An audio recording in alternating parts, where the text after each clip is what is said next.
안녕하세요. 저는 다른 건 모르겠고 사람 보는 눈 하나는 다른 사람들보다 타고났습니다. 그래서 늘 학창시절과 직장 생활을 하며 쓰레기 같은 인간들을 피해 다녔다며 자부심을 가졌었어요. 하지만 몇 년 전에 만난 한 사람으로 인해서 저의 자부심은 한순간에 바스러져 버렸죠. 이제껏 살면서 인간관계 때문에 이렇게까지 스트레스 받은 적이 단 한 번도 없었거든요. 이 사람 때문에 몇 년간 저는 지옥에서 사는 거나 마찬가지였습니다.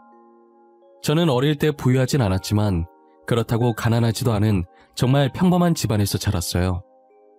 흔히들 돈이 있어야 행복도 같이 온다고 하지만 저 말처럼 집안에 돈이 많은 것은 아니었어도 저희 가족은 누구보다 사이가 돈독하고 화목한 가정이었어요. 서로 바라만 봐도 괜시리 웃음이 튀어나오는 그런 가족이었죠. 저희 부모님은 대기업에 다니는 회사원이었어요. 두 분 다 부유하지 않은 가정에서 태어나서 미래 자신들의 자식들에게만큼은 가난을 물려주지 않겠다며 악착같이 공부해서 대기업에 들어가셨다고 하시더라고요. 같은 회사를 다니며 힘든 직장 생활을 서로 도와주다 마음이 통했던 두 분은 결혼까지 하게 되셨대요. 저희 부모님께서 대기업을 다니셔도 부양할 가족이 많아서 월급을 받는 족족 가족들 밑으로 들어갔대요. 각 집안의 막둥이들이 취업을 하면서부터 월급을 온전히 자신들을 위해 쓸 수 있었다고 하시더라고요. 당시 돈이 없어서 월세로 살고 계셨는데 월급을 몇 년간 모아서 겨우 지금의 집을 살 수 있었다더라고요. 부모님께서 지금껏 힘들게 살아온 과정들을 듣고 저도 부모님처럼 열심히 살아야겠다고 생각했었죠. 그리고 이건 제가 중학생 때 알게 된 것인데 저희 외가 쪽이 원래는 무당 집안이었다고 하더라고요. 보통 대대로 이어져야 하는 게 정상인데 저희 어머니 때부터 신기가 약해져서 외할머니까지만 무당을 하시고 저희 어머니는 무당을 안 하셨다고 하더라고요. 신기가 약해졌긴 하지만 아예 못 느끼는 건 아닌지 어머니는 항상 기분이 찝찝할 때 저보고 무슨 일이 생길 것 같으니 늘 조심하라고 언지를 주셨었어요. 이게 신기와 연관이 있는 건지는 모르겠는데 제가 볼 땐 어머니처럼 신기 같은 게 있는 건 아닌 것 같고 태생적으로 사람 보는 눈은 약간 있는 것 같더라고요. 다른 사람의 속내를 들여다보는 능력이 있다고나 해야 할까요? 그 사람이 하는 이야기를 조금만 들어봐도 어떤 사람인지 금방 파악이 되는 거예요. 어떤 속셈으로 제게 다가왔고 앞으로 어떤 행동을 할지 예상이 가기 시작했어요. 저는 그런 식으로 제게 도움이 되지 않을 사람들을 피해 다니며 안정적인 인간관계를 유지해 왔었어요. 이건 학창시절과 회사 생활할 때는 물론이고 연애를 할 때도 마찬가지였어요. 초기 얼마나 좋던지 남자친구가 저 몰래 바람을 피면 제가 직접 현장을 잡는 건 기본이었고 한 번은 만나고 있던 남자친구가 사기꾼인 것도 잡아냈었다니까요. 이 정도 되니까 이게 단순하게 촉이 맞는 건지 제 자신이 무서울 때도 많았어요. 저는 더 이상 저런 추한 꼴을 보고 싶지 않아서 연애를 안 하려고 했어요. 그런데 친구가 정말 괜찮은 남자가 있다고 이 기회 놓치면 정말 후회할 것 같다고 하는 거예요. 자신이 결혼 안 했으면 당장 이 남자 만났을 거라고 호들갑 떨길래 어떤 사람인지 궁금하긴 하더라고요. 단순 궁금증으로 소개팅에 나갔다가 초고속으로 결혼까지 하게 될 줄은 꿈에도 몰랐어요. 집안도 어느 한쪽으로 기울지 않고 저와 남편 둘 다 비슷하게 평범한 집안이었어요. 외동아들이라길래 오냐오냐 자라서 자기밖에 모를 거라는 편견이 있었는데 제가 생각했던 것과 다르게 배려심도 많고 저를 엄청 챙겨주더라고요. 아마 남편과 결혼하게 된 이유도 항상 저를 먼저 생각해주는 마음이 있었던 것 같아요. 결혼한 지 몇 년이 흐른 지금도 남편은 여전히 무슨 일이 생기든 늘 저부터 생각해주거든요. 저는 남편과 단기간에 사랑에 빠졌고 만난 지 6개월 만에 소중한 생명이 찾아왔어요. 처음 임신 사실을 알곤 겁이 나서 남편에게 말도 못하고 혼자서 끙끙 앓으며 남편도 멀리했었어요. 남편은 계속 자신을 멀리하는 제 반응에 벌써 저희에게 권태기가 왔다고 생각을 했었대요. 제가 임신을 했을 거라는 것을 정말 생각하지 못했고 어떻게 하면 권태기를 이겨낼 수 있을까라는 생각밖에 안 했다고 하더라고요. 남편에게 사실대로 임신을 했다고 털어놨을 때 자신한테 질린 게 아니라서 다행이라고 안심했대요. 그리고 늘 배려했던 사람인지라 먼저 제 의사부터 물었죠. 수연아, 너는 어떻게 하고 싶어? 난 너가 어떤 선택을 하든 다 받아들일 거야. 낳고 싶다고 하면 책임질 거고 수술하고 싶다고 하면 그 의견도 존중해 줄 거야. 난 우리가 만난 지 이제 6개월밖에 안 됐는데 잘 살 수 있을까 싶기도 하고 지금 너무 걱정부터 앞서서 잘 모르겠어. 오빠는 어떻게 했으면 좋겠어? 내 솔직한 심정은 너와 아이 둘 다 책임지고 싶어. 책임질 능력도 되고. 연애 기간이 짧아서 불안한 거 아는데 나 한 번만 믿고 아이 낳을까 우리? 저는 남편을 믿고 배가 더 부르기 전에 결혼을 한 뒤 아이를 낳기로 결심했어요. 이미 결혼 전 시부모님을 몇 번 뵌 적이 있기 때문에 시댁 걱정도 없었어요. 시부모님이 워낙 저를 딸처럼 잘 챙겨주셨었거든요. 저희 부모님도 시부모님을 보시곤 사람 좋아 보인다고 다행이라고 하셨었어요. 저는 정말 식장을 들어서는 순간에도 결혼을 잘했다고 생각을 했었어요. 신혼여행을 다녀오기 전까지만 해도 말이에요. 저희 남편이 외동이라 시댁살이를 했었는데 집으로 돌아오니 엄청난 일들이 저를 기다리고 있더라고요. 온화하시던 시어머니는 온데간데 없었고 드라마에서만 보던 시집살이가 제 눈앞에 펼쳐졌어요. 친구들도 제 시댁살이를 말렸을 때 제가 사람 볼 줄 안다고 저희 시부모님은 그러실 분 아니라고 자신만만했었는데 역시 시자 붙은 집안은 다 똑같은 것이었어요. 일부러 저를 시키려고 모아둔 건지 밀린 집안일이 잔뜩 있더라고요. 집안도 엉망이고 세탁물도 세탁기에 가득 차 있고 금방 먹은 것 같은 설거지거리들도 쌓여 있고 그야말로 집이 쓰레기장인지 돼지우리인지 모르겠더라고요. 하필 남편이 회사에 급하게 일이 있다고 불려가는 바람에 도와줄 사람도 없었어요. 제게 닥친 현실을 부정하려고 했지만 시어머니께서 저를 부름과 동시에 현실을 직시하게 되었죠. 정신 차려보니 제가 설거지를 하고 있었고 빨래를 돌리고 청소까지 하고 있더라고요. 임신 초기에 몸조심해야 하는데 신혼여행 다녀오자마자 집안일 한다고 몸을 쉬질 못해서 그런지 아랫배가 살짝 당겨오는 기분이 드는 거예요. 혹시나 아기가 잘못되면 어떡하나 걱정했는데 조금 누워있으니까 괜찮더라고요. 날이 갈수록 시어머니의 본성이 드러나기 시작했는데 첫날부터 저 날렸음에도 불구하고 여기서 더 드러날 게 있다니 대단할 지경이었어요. 시아버님께서는 가만히 계셨는데 시어머니께서 제게 뭐라든 말릴 생각이 없어 보이셔서 미웠어요. 제가 임산부라는 사실을 잊으신 것인지 김장을 하라고 하질 않나 제사상을 차리라고 하지 않나 힘든 일만 모조리 제게 시키시더라고요. 그것도 항상 남편이 집에 없을 때만 골라서 말이죠. 남편은 제가 이런 수모를 당하고 있는지 전혀 모르고 제가 괜히 말했다가 모자 사이만 갈라놓는 나쁜 아내, 며느리 될 것 같아서 말도 못하겠는 거예요.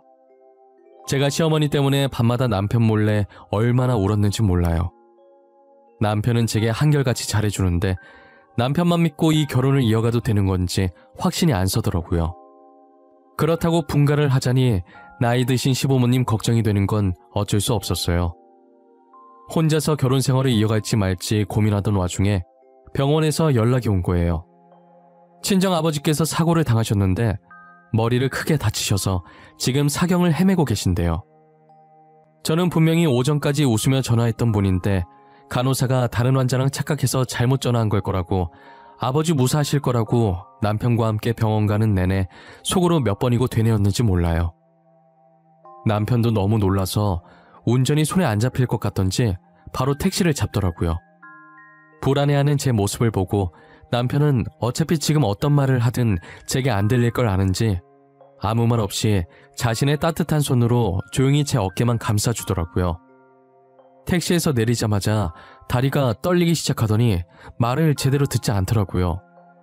결국 남편의 부축을 받고 병원 안으로 들어섰어요. 대기실에 들어가서 켜져 있는 화면을 보는데 수술 중 명단에 친정아버지 이름이 떠 있는 거예요. 아버지 이름을 보는 순간 눈물이 주체가 안 될 정도로 나더라고요.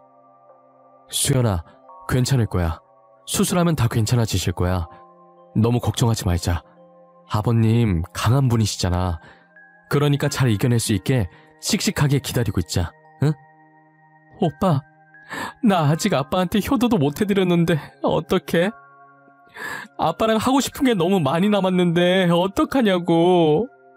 결혼한 뒤로 잘 챙겨드리지도 못하고. 아버님 퇴원하시고 효도해드리면 되지. 아버님 분명히 이겨내실 거야. 이대로 가실 분 아니야. 아버님은 어떻게 여기까지 오신 분인데. 나 진짜 나쁜 상상하기 싫은데 왜 계속 이상한 느낌이 드는 걸까? 나 무서워. 알잖아, 내 촉 좋은 거. 지금 기분이 너무 무서워. 뒤늦게 저희 연락받고 오신 친정어머니께서 넋을 놓고 대기실로 오시더라고요.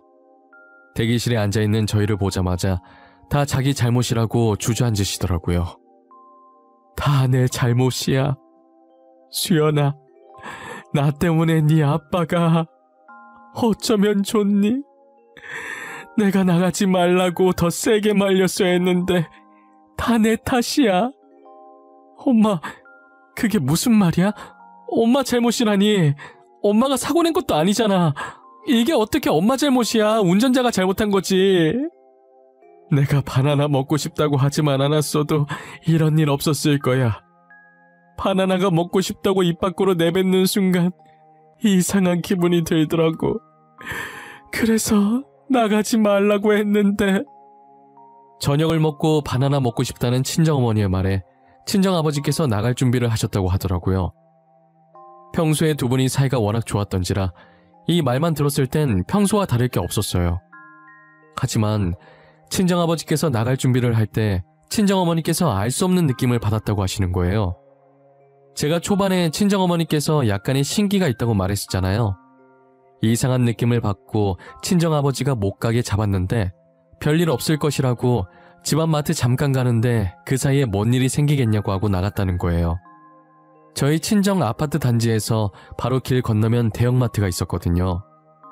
친정아버지께서 신호를 기다리고 있는데 비틀거리는 차를 미처 보지 못하고 사고를 당하신 거죠. 친정어머니의 말을 듣고 가해자를 찾아가니 면허 취소가 될 정도의 음주 상태더라고요. 가해자 부인되는 사람은 미안하다고 연신 고개를 숙이는 거예요. 한두 번이 아니었는지 자연스럽게 합의를 부탁하길래 저는 무조건 징역 살게 할 거라고 합의는 무슨 일이 있어도 절대 해줄 수 없다고 소리친 후 다시 대기실로 돌아왔어요. 친정아버지께서 몇 시간의 긴 수술을 마치고 새벽에 수술실에서 나왔으나 의사 말로는 지금 상태로 장담할 수 있는 게 아무것도 없다고 하시더라고요. 생각보다 너무 크게 다쳐서 오늘 며칠 동안은 지켜봐야겠다고 하셨죠. 친정어머니께서는 일단 본인이 병원에 계속 계시겠다고 하면서 제게 이러다 애까지 잃겠다고 임산부인 저를 집으로 보내시더라고요. 남편이나 저나 발길이 떨어지지 않았지만 아이 때문에 어쩔 수 없이 집으로 돌아왔어요. 제가 시어머니께 정이 떨어지기 시작한 건 집에 도착하고 나서부터였어요. 남편은 집에 도착하자마자 잠도 2시간밖에 못 잔 채 회사로 출근했고 시어머니께서는 남편이 출근하자마자 친정아버지 안부를 묻긴커녕 아침밥 차려달라고 난리인 거예요. 사돈이 지금 생사를 오가고 있는데 어쩜 저럴 수 있는지 이해가 가질 않더라고요. 저는 끓어오르는 화를 눌러 담고 시부모님 아침밥을 차려줬어요. 씻고 다시 병원으로 갈 생각이었는데 시어머니께서 밥 먹다가 저를 보면서 어디 가냐고 하시더라고요. 친정에 들렀다가 병원으로 가보려고요. 아무래도 짐을 조금 챙겨서 가봐야 할 것 같아서요. 설거지 때문에 그러신 거면 놔두세요. 제가 갔다 와서 할게요. 사돈 어른은 안사돈께서 잘 챙기시겠지?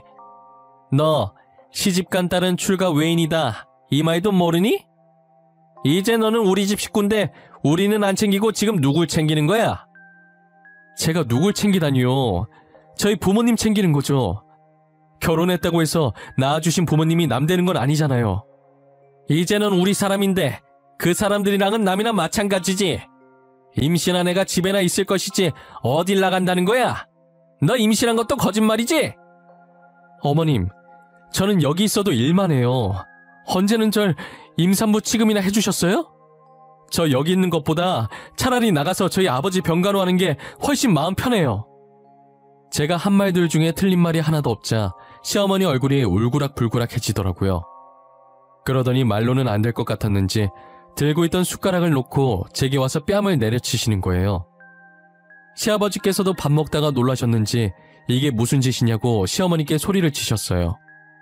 저는 욱신거리는 볼을 부여잡고 울면서 방으로 들어갔어요. 친정아버지 병간호 하겠다는 게 도대체 뭐가 그렇게 나쁜 건지 모르겠더라고요. 제가 방으로 들어온 뒤 시부모님께서는 안방으로 들어가는 소리가 들리더니 두 분이 싸우시는 건지 큰 소리가 들려오기 시작하는 거예요. 저는 말릴 힘도 없어서 그대로 울면서 잠들었던 것 같아요. 그러다 등 쪽에서 누가 툭툭 치는 느낌이 들어서 봤더니 시어머니께서 발로 제 등을 치고 계신 거예요. 그러면서 저녁 시간이라고 자기 저녁밥 내놓으라는 게 아니겠어요? 뭐 이쁘다고 정성스럽게 차리나 싶어서 그냥 대충 차려주고 나왔더니 반찬이 이게 뭐냐고 어찌나 난리를 치던지 귀에서 피날 뻔한 거 대꾸할 기운도 없어서 방으로 돌아와 버렸죠. 남편이 퇴근하고 오면 친정아버지 병간호를 갈 생각이었어요. 그런데 퇴근할 시간이 한참 지났는데도 남편이 회사에서 올 생각을 안 하는 거예요. 그래서 전화해봤더니 시어머니께서 임산부 병원에 못 가게 하라고 했다면서 자기가 대신 병원에 병간호하러 왔다고 하는 거예요. 남편을 부르는 친정어머니의 목소리가 들리는 거 보니 정말 병간호하러 간 모양이더라고요. 아직도 그날만 생각하면 남편에게 너무 고마웠어요. 다음 날은 무슨 일이 있어도 제가 직접 가려고 했는데 또 쓰잘데기 없는 일들을 시키시더라고요. 제가 시집 오기 전에도 안 했던 창고 정리를 지금 해야 한다 하질 않나. 찻장에 있는 잔들을 쓰지도 않으면서 당장 다 닦아야 한다 하질 않나. 나중에 해도 될 일들을 지금 바로 하지 않으면 죽는 사람같이 행동해서 어쩔 수 없이 해드렸어요. 결국 하루가 지나고 이틀이 지나도 저는 아버지 병실에 갈 수 없었어요. 남편도 그날 이후로 회사 일이 바빠 야근이 잦아져서 결국은 친정어머니 혼자서 병간호를 다 하셨죠. 그러다 결국 저희에게 일이 터져버리고 말았어요. 어김없이 쓰잘데기 없는 핑계로 일을 시켜서 하고 있었는데 아랫배가 욱신거리기 시작하더라고요. 간혹 그럴 때가 있어서 이번에도 그러다 말겠지 했는데 이게 점점 심해지더니 서 있을 수도 없을 만큼 배가 아파와서 결국 배를 부여잡고 쓰러졌어요. 쓰러지자마자 주머니 속에 있던 전화가 미친 듯이 울리기 시작하는 거예요. 저는 간신히 전화 받고 배가 아프다는 말만 되뇌이다가 그 뒤로는 의식을 잃어서 기억이 나질 않아요. 눈 떠보니 흰 천장에 눈 살짝 부실 정도의 밝은 조명이 보이더라고요. 고개를 살짝 돌려보니 남편이 제 옆에서 아이처럼 울고 있었어요. 오빠, 왜 울고 있어? 걱정했어? 나 괜찮아. 회사는 어쩌고 온 거야. 요즘 일 많아져서 바쁠 텐데. 수연아, 어떡하냐? 우리 진짜 어떡하냐, 수연아. 나도 이렇게 심장이 아픈데 넌 얼마나... 오빠 불안하게 왜 그래? 무슨 일인데 제대로 말 좀 해봐. 아니지? 내가 생각하는 그거 아니지? 어? 울지만 말고 말 좀 해봐. 아기가 우리 곁을 떠났어. 그리고 아버님도 같이 떠나셨어. 우리 아기랑 손잡고 떠나셨어. 우리 진짜 어떡해? 수연아, 수연아!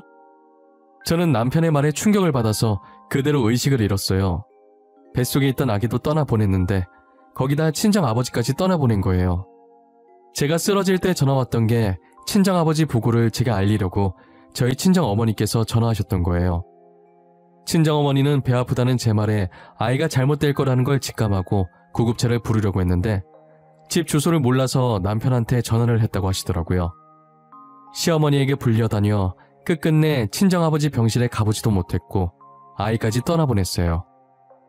저는 아직도 그날이 생각나서 시어머니를 저주하고 싶은 마음이 간절히 들어요. 친정아버지 마지막 가시는 모습도 못 본 불효녀가 저 말고 또 있을까요? 지금 이 글을 쓰면서도 다시 그 기억을 끄집어내려고 하니 많이 사무칩니다.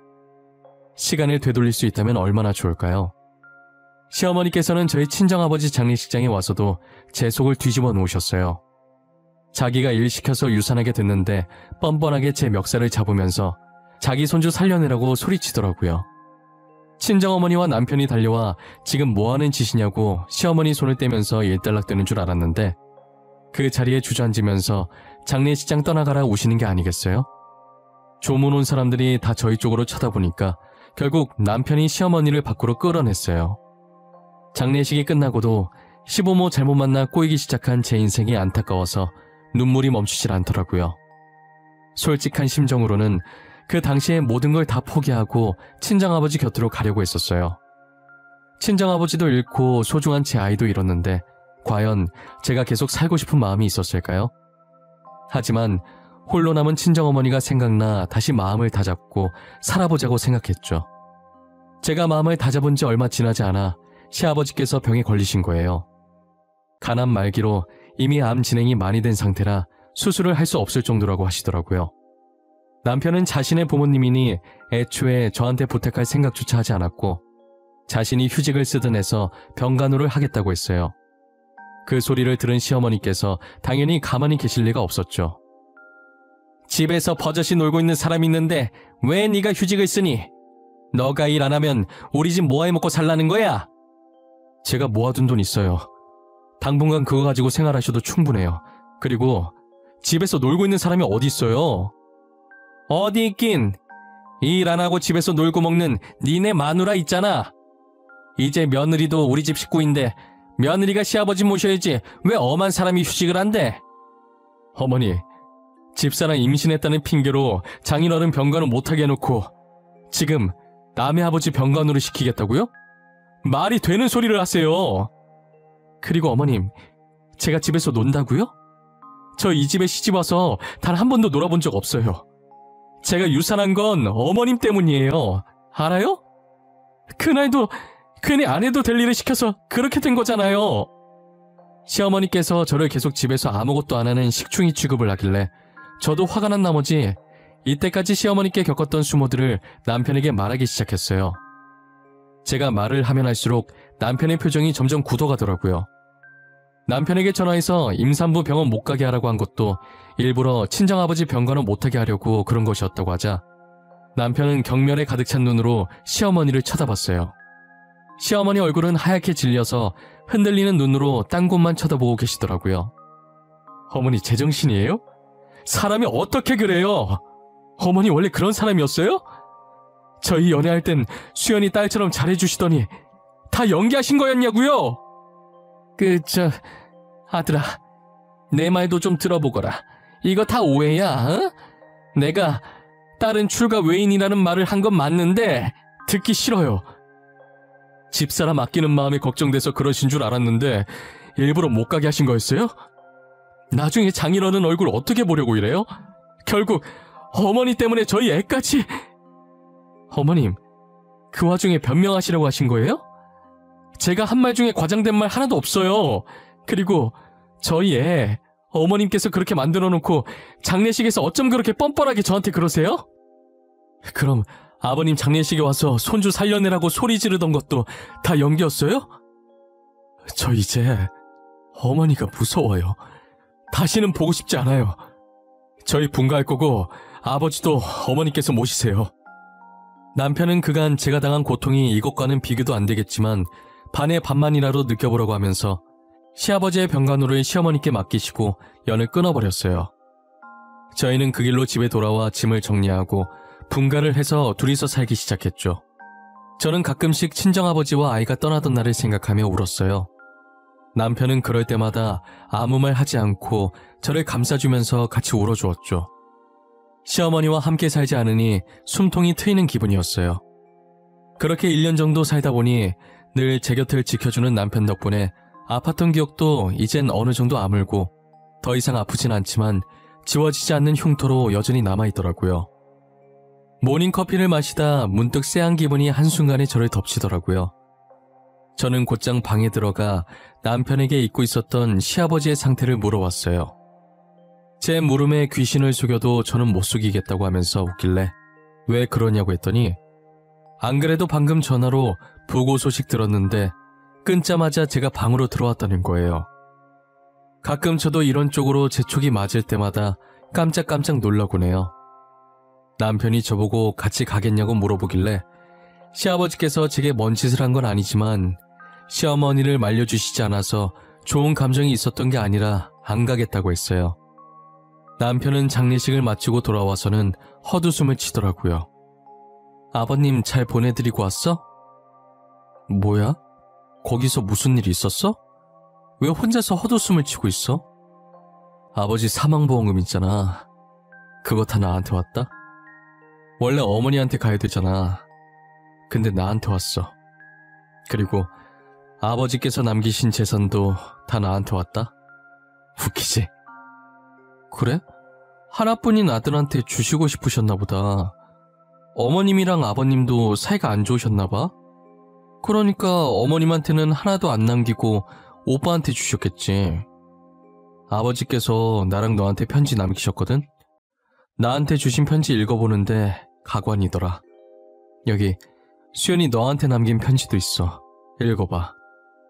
남편이 제게 건넨 건 시아버지께서 돌아가시기 전에 저희에게 남긴 편지셨어요.